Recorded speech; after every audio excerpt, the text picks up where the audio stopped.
আজকের recipe fruit custard. আমি আমার পছন্দ মতো কিছু ফল নিয়ে নিয়েছি। আপনারাও আপনাদের পছন্দ মতো ফল নিতে পারেন। আমি ফলগুলো এখন কেটে নেব। প্রথমে কলাটিকে ছোট ছোট করে কেটে নিয়েছি।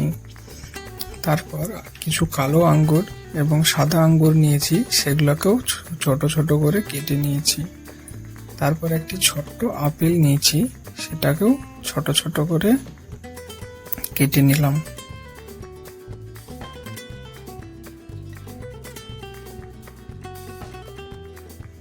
আপেলটা কাটা হয়ে গেলে একটি ডালিম নিয়েছি। ডালিমটাকে কেটে এবার ছাড়িয়ে নেব।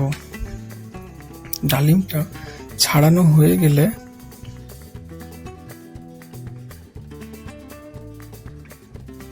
ডালিমটা ছাড়ানোর পর একটি কড়াইয়ে দুধ ঢেলে দিলাম। কিছুক্ষণ গরম করে নেব।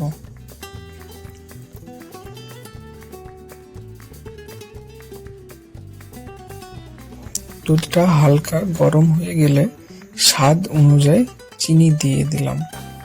চিনি দেওয়ার পর দুধটা এবার ফুটিয়ে নেব।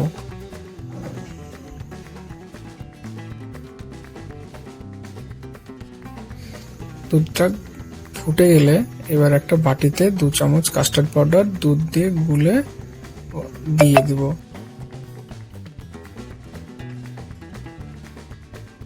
দুধের সঙ্গে ভালো করে মিক্সড করে নেব। মিক্সড করার পর আর কিছুক্ষণ ফুটিয়ে নেব।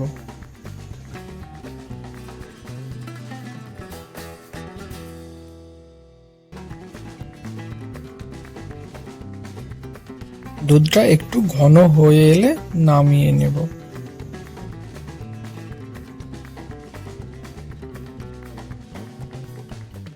দুধটা নামিয়ে কেটে রাখা ফলের বাটিতে ঢেলে দেব।